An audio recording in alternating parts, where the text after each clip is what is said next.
बहुत ज़्यादा इंस्पिरेशन मिल रहा है मेरे को भी आपकी स्टोरी सुन के। इसमें बस एक बात बताओ, जैसे अभी आप टीचिंग में एकदम आपने टर्निंग पॉइंट आपने बताया वो जीएसटी वाला, but can you explain a 13 year old और 14 ईयर ओल्ड, ओके, कि जीएसटी का कोई एक कॉन्सेप्ट लो एंड एकदम सिंप्लीफाइड वर्जन में एक्सप्लेन करो। What I am trying to do here is we just want to understand कि आप पढ़ाते कैसे हो, and I just want everyone to know कि जैसे कि आप पढ़ा रहे हो एंड 13-14 साल के बच्चे को आप जीएसटी जैसा कॉम्प्लिकेटेड टॉपिक सिखा रहे हो, कोई भी एक टॉपिक लेके आप सिखा। ओके चलो, बहुत सारे टॉपिक है पर मैं एक ले लेता हूँ, बात करता हूँ आपसे। वैसे यूजुअली क्या होता है, जब भी मैं टॉपिक पढ़ाता हूँ मैं बुक में क्या लिखा वो नहीं बताता हूँ बच्चों को। कोई भी लेक्चर हो गया मेरा, आप कोई भी लेक्चर देख लेना उठा के, मैं बुक से नहीं पढ़ाता। मैं उनको ही नहीं बोलता कि बुक में ही लिखा है, मैं पहले उनको एक प्रैक्टिकल सिनेरियो में ले जाता हूँ और उनसे बोलता हूँ कि आप बताओ क्या होना चाहिए यहाँ पे। हम पूरा कंप्लीटली पूरे कॉन्सेप्ट को विजुलाइज कर लेते पहले और उसके बाद बोलता हूँ ये लिखा है बुक के अंदर, देख लो आप। और इनफैक्ट 90% जो वो सोच रहे होते हैं वही बुक में लिखा होता है। मेरे को केवल 10% ही मेहनत करनी होती है बाद में लोगों की लैंग्वेज समझाने के लिए उनको। मैं एक एग्जांपल देता हूँ छोटा सा, वैल्यू ऑफ सप्लाई। मैं कैसे स्टार्ट करता हूँ वैल्यू ऑफ सप्लाई को। अगर आप एक 13 साल के बच्चे भी हो, देखना क्या समझ आएगा आपको। और मैं बच्चों को जब पढ़ाता हूँ ना लेक्चर के अंदर, फर्स्ट डे बोल देता हूँ कि आपने भले ही इंटरमीडिएट में जीएसटी पढ़ा हो, भले ही आपने आर्टिकलशिप करी हो, मैं आपको ये मानता हूँ कि एज इफ आपने इंडायरेक्ट टैक्स का आई भी पहली बार सुना है, बात खत्म। वहीं से शुरू करते हैं हम कि आपको टैक्स का टी भी नहीं आता है, हम वहाँ से शुरू करते हैं। मैं ऐसा मानता हूँ कि इसको कुछ भी नहीं आता है यार, हर एक चीज़ बहुत बेसिक से। और फर्स्ट लेक्चर में बोलता हूँ कि I will take you from the just right from the scratch and will have to reach the top. क्योंकि जब आपके कॉन्सेप्ट क्लियर है ना, तो केस कोई भी आ जाए सॉल्व तो आप कर दोगे। क्योंकि केस भले 100 रुपये का हो या 10 करोड़ का हो, प्रोविजन तो वही लिखने वाले हैं। तो हाउ आई टेक एक एग्जाम्पल देता हूँ वैल्यूएशन से लेके। वैल्यू ऑफ सप्लाई सेक्शन में 15 में डिफाइन किया हुआ है। So I don't open the book. 13 साल का बच्चा है, मैं उसको बोलूँगा GST, goods and services tax, ये एक ऐसा टैक्स है जो सरकार लेती है। आज जैसे अपन रोड यूज़ कर रहे हैं, आपको पुलिस से डर लगता होगा, मोस्ट रेस्पेक्टेड आर्मी का आपने नाम सुना होगा। ये इनको पैसे कैसे मिलते हैं, ये आर्मी की सैलरी कैसे निकलती है, पुलिस वालों को सैलरी कौन देता होगा? काम तो अपने लिए कर रहे हैं, क्या पैसे आपने दिए? नहीं। कौन दे रहा है? गवर्नमेंट दे रही है, सरकार दे रही है, हम सब मिलके दे रहे हैं। अब वो गवर्नमेंट पैसा कैसे लाएगी? अब गवर्नमेंट तो कुछ ऐसा कोई बड़ा बिजनेस कर नहीं रही है डे टू डे बेस पर कि उनका रेवेन्यू उसमें से निकलने लग जाए, तो कहाँ से पैसा आएगा? तो एक देश के अंदर ऐसी व्यवस्था बना रखी है जिसके अंदर पूरे देश में हम सब मिलके कुछ अमाउंट कंट्रीब्यूट करेंगे गवर्नमेंट को, जिससे एक फ़ंड कलेक्ट हो जाएगा। और वो फंड जो होगा, वो जितने भी इंफ्रास्ट्रक्चर आप देख रहे हो, रोड देख रहे हो, ब्रिज देख रहे हो, एयरपोर्ट देख रहे हो, रेलवे देख रहे हो, पुलिस देख रहे हो, आर्मी देख रहे हो, जितने भी आप सिस्टम देख रहे हो, उन सब की फंडिंग वहीं से होगी। अब वो पैसा कैसे आएगा, उसके अलग अलग तरीके हैं। जैसे जीएसटी, अभी जैसे आपने क्रिकेट बैट परचेज किया, अब क्रिकेट बैट आपने परचेज किया तो गवर्नमेंट बोलती है यार इसका एक छोटा सा अमाउंट हमको भी दे दो, ताकि क्रिकेट जहाँ खेलोगे आप उसी सेफ्टी सिक्योरिटी हम कर पाए। आपने किसी शोरूम से 1000 रुपये का अगर क्रिकेट बैट परचेज किया है तो गवर्नमेंट बोलती है फॉर एग्जांपल 100 रुपये इस पर हमको दे दो आप। तो अब दुकानदार जो होगा, जो शॉपकीपर है, जो सेलर है, जो शोरूम वाला है, वो आपको जब 1000 रुपये में बैट बेचेगा, वो बिल बनाएगा 1000 रुपये का, उसमें लिखेगा कि 900 रुपये का तो बैट है और 100 रुपये जो मैं ले रहा हूँ वो गवर्नमेंट का है। तो अल्टीमेटली टैक्स किससे लिया है? आपसे लिया है। किसने लिया है? दुकानदार ने लिया है। पर वो दुकानदार ने नहीं लिया है, गवर्नमेंट ने लिया है। तो अल्टीमेटली आपने जो टैक्स दिया है वो गवर्नमेंट को दिया है। पर कैसे दिया है? Through supplier, through shopkeeper, through seller. अब किस अमाउंट पे दिया आपने? जिस प्राइस पे ट्रांजैक्शन हुआ। आपका ट्रांजैक्शन कितने का था? सपोज ट्रांजैक्शन जो था वो 1000 रुपये का था मान लो, तो गवर्नमेंट बोलती है कि इस ट्रांजैक्शन पे मेरे को टैक्स चाहिए। जिस प्राइस पे ट्रांजैक्शन हुआ है उस ट्रांजैक्शन पे मेरे को टैक्स चाहिए, और जितने में वो ट्रांजैक्शन हुआ है उस वैल्यू पे मेरे को टैक्स चाहिए। तो 1000 रुपये अगर आपने पैसा दिया है तो उसमें टैक्स भी इंक्लूड है, तो टैक्स को एक बार हटा दो साइड में, तो 900 रुपये जो प्राइस है that's what is called value. अब 900 रुपये में उस सप्लायर ने, उस शोरूम वाले ने कितना कमाया है, कितना गवाया है, वी डोंट केयर। जिस प्राइस पे ट्रांजेक्शन हुआ that's what is called value of supply. और उस वैल्यू मतलब जितने में भाई मैंने कोई गुड्स बेचा है आपको, आपने कितने में खरीदा है, जिस प्राइस पे ट्रांजेक्शन हो गया that's what is called value.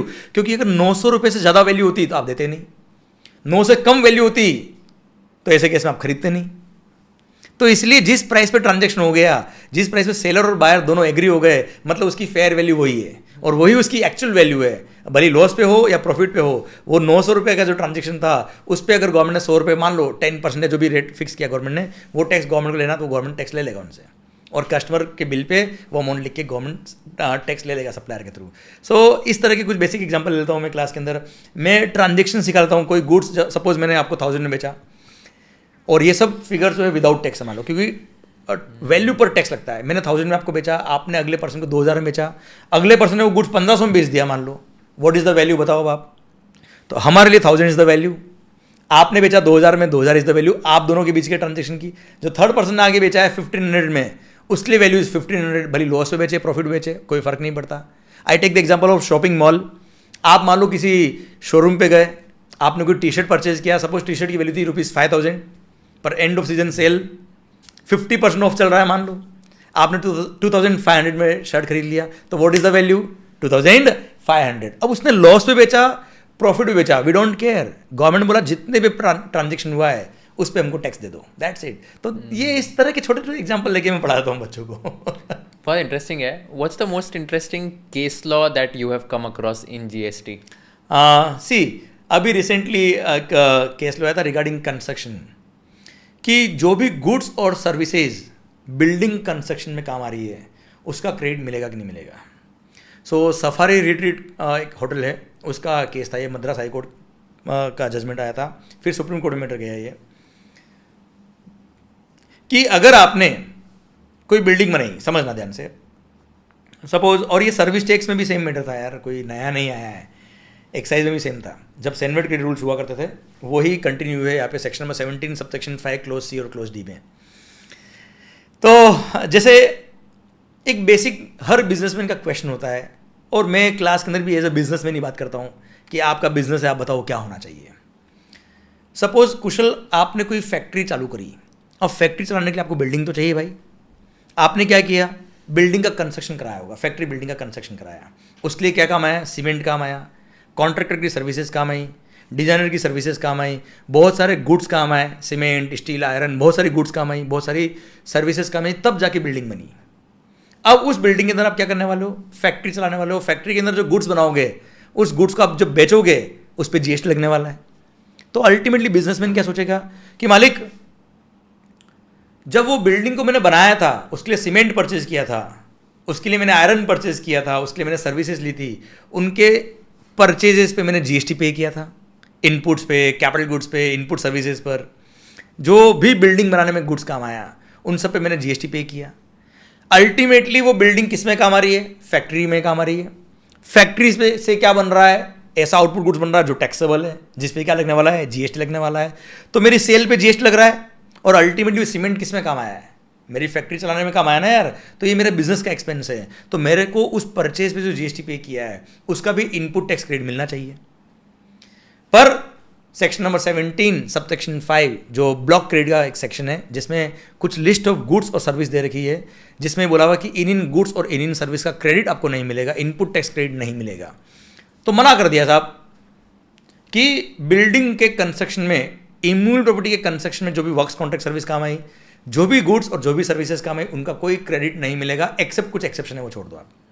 तो अल्टीमेटली फैक्ट्री के कंस्ट्रक्शन में जो गुड्स का हमारा क्रेडिट नहीं मिलेगा। हर बिजनेसमैन ये सोचता है क्रेडिट तो मिलना चाहिए सर, अल्टीमेटली मेरे वो फैक्ट्री में काम आ रहा है, और फैक्ट्री अल्टीमेटली आउटपुट गुड्स के लिए काम आ रही है, और उसके लिए मेरे को इनपुट अगर काम है तो क्रेडिट शुड बी अलाउड। तो एक काउंटर क्वेश्चन मैं करता हूँ, चलो सपोज मान लो, तो यहाँ तक तो बच्चे पहुँच जाते हैं सर क्रेडिट मिलना चाहिए। मैं पहले 17.5 नहीं पढ़ाता उनको, 17.5 का क्लोज सी और क्लोज सी मैंने अभी आपको बताया, वो उनको नहीं बताता हूँ बच्चों को। मैं पहले डिस्कस करते हैं कि बताओ मिलना चाहिए कि नहीं मिलना चाहिए। बोला मिलना चाहिए सर। सब बच्चे बोलते क्यों नहीं मिलना चाहिए सर, बिल्कुल मिलना चाहिए सर। मैं भी बोलता हूँ मिलना चाहिए, ठीक है। कल को आपने फैक्ट्री बंद कर दी, मैं कह रहा हूँ 2 साल बाद आपने प्रोडक्शन बंद कर दिया, क्या करोगे? फैक्ट्री तोड़ दोगे? क्या बिल्डिंग को बुलडोजर लाके तोड़वा दोगे आप पूरी बिल्डिंग को? नहीं तोड़ोगे ना, क्या करोगे? अल्टीमेटली अगर मान लो बिल्डिंग ही बेचनी है तो आप सेल बिल्डिंग बेच दो क्या? तो what is that building? That building is immovable property, और सेल ऑफ इमूवेबल प्रॉपर्टी पे कोई जीएसटी नहीं लगता है। तो आप मुझे बताओ, वो सीमेंट जो काम आया था वो किस में काम आया था? आपके आउटपुट गुड्स में काम नहीं आया, उस बिल्डिंग में काम आया। आप तो बोल रहे थे ना कि मैं तो सीमेंट किस लिए ले रहा हूं? फैक्ट्री बनाने के लिए। फैक्ट्री किस में काम आएगा? मेरा आउटपुट सेल में काम आएगा। अब आप मुझे बताओ, अगर आपने आउटपुट गुड्स बनाना बंद कर दिया तो क्या फैक्ट्री तोड़ दोगे आप? नहीं ना, पहले तो बोल रहे थे आई लव यू। अब सर कहानी चेंज, तो आप चेंज हो गए। तो गवर्नमेंट भी ये कहती है कि अल्टीमेटली वो गुड्स किस में काम आया था? सीमेंट वगैरह जो काम आया बिल्डिंग में काम आया, आपके आउटपुट गुड्स में काम नहीं आया। और इस वजह से कल को जब 2 साल बाद आप फैक्ट्री मान लो बंद कर देते हो, तो जब फैक्ट्री आप बेचोगे, that is sale of immovable property, उस पर कोई जीएसटी नहीं लगता। इसलिए आपके उस बिल्डिंग को बनाने में जो इनपुट और सर्विसेज काम आई उसका कोई क्रेडिट आपको नहीं मिलेगा। इसलिए section number 17 subsection 5 clause number C और डी के अंदर ये प्रोविजन दे रखे हैं। फिर बच्चे बोलते हैं अरे सर मजा आ गया, अब मुझे पढ़ाने की जरूरत नहीं पड़ती यार। राइट। सो हर टॉपिक, आप मुझे बोलो कौन सा चैप्टर, हर टॉपिक हम ऐसे पढ़ते हैं। और इन टॉपिक के पीछे बहुत बड़ा बैकग्राउंड है यार, बहुत बड़ा बैकग्राउंड है, उसके बाद ये टॉपिक पढ़ाए जाते हैं। सो सफारी रिट्रीट के केस में भी ऐसा ही हुआ था, और अल्टीमेटली अभी गवर्नमेंट ने वापस से अमेंडमेंट कर दिया फाइनेंस एक्ट 2025 के थ्रू, और अल्टीमेटली क्रेडिट देना मना कर दिया। Got it, very very interesting. Yeah. इसमें मेरे को तो मेरे सीए डेज की याद आ गई, जीएसटी के अपने जो क्लासेस होते थे एकदम यस आई स्टिल रिमेंबर, वैसे ही याद आ गई। अरे और ये कुशल तेरे लिए मैं बोलना चाहूँगा, ये तो इतना कलाकार लड़का है भाई। ड्यूरिंग माई लेक्चर्स इन अंधेरी, और रत्नागिरी बार के ऊपर याद है? हमारी क्लास होती वो फर्स्ट फ्लोर पे थी और नीचे बार था, तो हम बोलते थे रत्नागिरी बार के ऊपर। तो एक स्लैंग चलता था हमारी क्लास में। So he was in my face to face batch Mumbai Andheri में, और भाई उस टाइम पे भी कलाकार था ये। इसने उस टाइम पे भी जो जीएसटी पढ़ा था उसका भी एक गाना बनाया था, आई स्टिल रिमेंबर दैट गाना। और वो क्लास में गाना गाया था तूने पूरे जीएसटी के टॉपिक को बोलते हुए। क्या मैंने वो इसके टोन पे गाया था, गुलाबी आंखें के टोन पे बनाया था। हाँ ऐसा ही ऐसा भी था वो। आप मेगा एग्जेम्पशन जो जीएसटी में देखा, ये नन्ना सा दिल डर गया, 10 का क्रेडिट आखिर क्यों आया, समझना मुश्किल हो गया। ऐसे ही कुछ था, जोरदार था। पर मेरे को याद है यार, अभी तक कितना 2019 की बात है यार। Yes yes yes. मेरे को ऐसा लगता है जो चीज़ें खुद बनाते हैं ना वो थोड़ी दिमाग में बैठ जाती है। मतलब अभी ये गाना हो गया 6 साल, मैंने गाया भी नहीं था, और तो तुम खुद से बनाया था तो आई थिंक वो दिमाग में बैठ जाती है। बस यही मैं कहना चाह रहा हूँ, हम क्लास के अंदर बैठ के कॉन्सेप्ट ऐसे ही पढ़ते हैं। हम कॉन्सेप्ट बनाते हैं, हम कॉन्सेप्ट पढ़ते नहीं है। Correct, that is the key of success. Correct. और अपनी बुक्स भी आप देखेंगे ना तो सारे कॉन्सेप्ट को उसके अंदर दिख जाएंगे कि कॉन्सेप्ट बनाए हुए हैं, लिखे हुए नहीं है। यही गाने में मेरे को अभी याद आया, वो लाइन पे बहुत हूटिंग हुई थी। मैंने बोला था मैं लुट गया जब मुझसे पूछा गया कि प्लेस ऑफ सप्लाई है कहाँ, क्या कहूँ मंगल रुबा बुरा ये जादू, ऐसे गाया था मैंने, मेरे को याद है। Yes yes still remember. क्या बढ़िया था यार, मेरे को एकदम नॉस्टैल्जिक फील हो रहा है। पता है मेरे को 2019 के डेज याद आ रहे हैं, and I can just see my self singing that in front of the entire class. Yes still I can, you know मेरे को तो वैसे लग रहा अभी भाई। बहुत बूढ़ा हो गया हूँ मैं, मेरे को लग रहा है 6 साल हो गया। भाई तू जवान होते जा रहा है, मुझे ऐसा लग रहा है। नहीं तो इसमें एक बात बताओ अभी, what is the most weirdest question someone has asked you in your entire career? एक स्टूडेंट ने ऐसे ही यू नो एक सीरियस वे में टॉपिक चल रहा था, क्लास चल रही थी, और मैंने बोला ठीक है किसको भी कोई डाउट है तो पूछिए, या कुछ भी अगर पूछना है तो पूछिए आप। तो एक स्टूडेंट ने ऐसे ही हाथ खड़ा के पूछा कि सर, इनका बोलो बोलो सर, कल आपकी वो गर्लफ्रेंड मिली थी, और अचानक मेरे मुंह से निकल गया कौन सी। मैं मतलब मेरा कहने का मतलब ये था कि भाई मेरी कोई गर्लफ्रेंड नहीं, तेरे को कौन सी गर्लफ्रेंड मिल गई। और वो कौन सी बोलने के बाद तो आई रियलाइज कि इसका मीनिंग ये है कि कौन सी वाली गर्लफ्रेंड मिल गई। कब की बात है? अराउंड 2022 में जो बैचेस थे उसमें।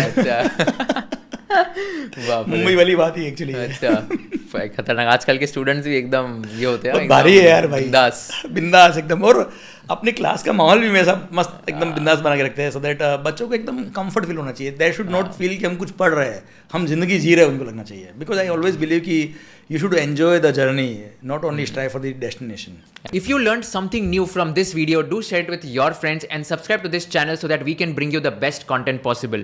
Also, if you want to watch this entire episode, click on the link in the description box and you can go to Kushal Lodha YouTube channel and watch the entire podcast episode. Thank you so much for watching this and have an amazing day.